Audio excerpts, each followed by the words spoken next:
ખાલી આપણી વાત સંભળાવવી હોય, ખાલી સાહેબ આપણું સાંભળે, કામ તો ન કરે, સાંભળવા હાટું થઈને ટોળું લઈ જવું પડે, પછી સાંભળે એટલે આપણને એવું કે ભાઈ તમારી વાત સાંભળી લીધી છે, કાઉન્સમાં બહુ મોટો ઉપકાર કર્યો. મિત્રો, કઈ પરિસ્થિતિ છે? હું તમને વારંવાર વિનંતી કરું છું કે અમારી ચિંતા ન કરો. ગોપાલ ઇટાલિયા ઉપર બિલકુલ રહેમ ન કરતા, ગોપાલ ઇટાલિયા ઉપર દયા ન ખાતા, પણ તમારા પોતાના ઉપર, પોતાના બાળકો ઉપર, પોતાની માલ મિલકત ઉપર, અધિકારો ઉપર તો થોડીક દયા ખાજો કે આવી હાલતમાં નથી જીવવાનું, આનાથી ઘણું સારું જીવી શકાય.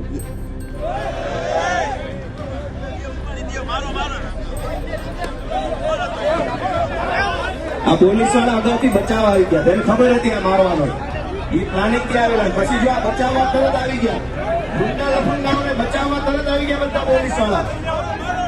આને બચાવવા માટે જ આવ્યા હતા આ બધા, એને પહેલાથી ખબર હતી. આ બધા એટલે પહેલા આવીને ગોઠવાઈ ગયા હતા.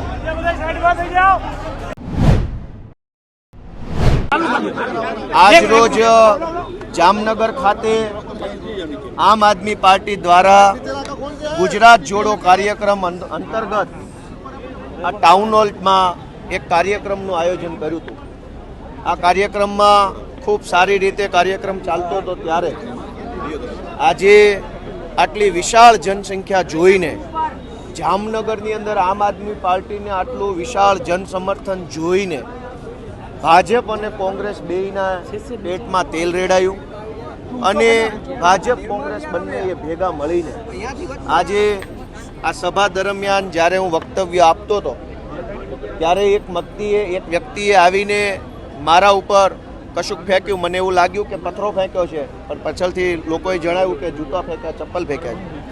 દોસ્તો, હું જ્યારે બોલતો હતો ત્યારે હું દારૂ અને ડ્રગ્સ ઉપર વાત કરી રહ્યો હતો, ત્યારે હું આમ જનતાને સરકારી કચેરીમાં જે તકલીફ પડે છે એની ઉપર વાત કરી રહ્યો હતો. આમ જનતાને સરકારી કચેરીમાં કોઈ તકલીફ પડે છે એ મુદ્દો ઉઠાવવો ગુનો નથી. ગુજરાતમાંથી ડ્રગ્સનું દૂષણ નાશ પામે એ મુદ્દો ઉઠાવવો ગુનો નથી. જ્યારે હું આ મુદ્દો બોલ્યો ત્યારે મારી ઉપર જે હુમલો કરવામાં આવ્યો એ હુમલો ખરેખર યોગ્ય નથી. હું સત્તામાં નથી, મારી પાર્ટી સત્તામાં નથી, હું મંત્રી નથી, હું મુખ્યમંત્રી નથી, કે અમારી પાર્ટીની સરકાર નથી કે તમે અમને પ્રશ્ન પૂછો ને અમને જૂતા મારો કે ચપ્પલ મારો. દોસ્તો, મેં જોયું, હું વક્તવ્ય આપતો હતો ત્યારે કે અચાનક અનેક પોલીસવાળા આ બાજુથી આવવા લાગ્યા, મારા ડાબા હાથ બાજુથી. 2-4 પોલીસ કોન્સ્ટેબલો આ બાજુ જમણી સાઈડ ગોઠવાયા, 2 લોકો અહીંયા સાઈડમાં ડાબી સાઈડ ગોઠવાયા, એક પોલીસ ઇન્સ્પેક્ટર, એક પીએસઆઈ એએસઆઈ ત્યાં ગોઠવાયા. અચાનક પોલીસ મુવમેન્ટ વધી ગઈ. જે બધું જ હું ભાષણ આપતા મારી નજર હતી, પબ્લિકની નજર હતી, જનતાએ જોયું, વિડીયોમાં આવે છે કે અચાનક પોલીસવાળા બધા આવ્યા. પોલીસવાળાની સાથે જ આ ભાઈ આવ્યો. લોકોએ એવું કીધું કે પોલીસની ગાડીમાંથી જ આ ભાઈ પોલીસ લઈને આવ્યા છે. મેં જોયું નથી, પણ હું તો સ્ટેજ ઉપર હતો. અચાનક પોલીસવાળા આવ્યા, આ ભાઈ આવ્યો અને જેવું એણે મારા ઉપર ફેંક્યું ચપ્પલ, તરત જ પોલીસે એને એસ્કોર્ટ કરી લીધો. એનો અર્થ એ થયો કે ભાજપના ઈશારે પોલીસવાળા મારા ઉપર ચપ્પલ ફેંકાવનારાને લઈને આવેલા ને પાછું એસ્કોર્ટ કરીને પાછો લઈ જવાની પ્લાનિંગ સાથે આવેલા. જો એ માણસ પોતાની મરજીથી આવ્યો હોત તો પોલીસ એસ્કોર્ટ કેવી રીતે? અચાનક જ બધા પોલીસવાળા આવી ગયા ને એને જેવું એણે ફેંક્યું તરત એને પોલીસે એસ્કોર્ટ કરી લીધો. એનો અર્થ એ થયો કે પ્રી પ્લાનિંગથી મારા ઉપર હુમલો કરવામાં આવ્યો છે. મને એવું લાગે છે કે ગુજરાતના ગૃહમંત્રી હર્ષ સંઘવીને મારાથી કંઈક તકલીફ પડતી લાગે છે.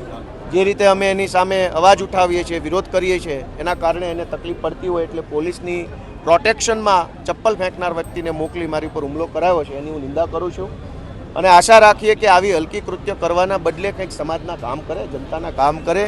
સત્તામાં ભાજપ છે, અમારી સભાઓમાં ચપ્પલો ફેંકવાથી કે પ્રશ્નો પૂછાવડાવવાથી કંઈ જનતાનો ફાયદો નથી.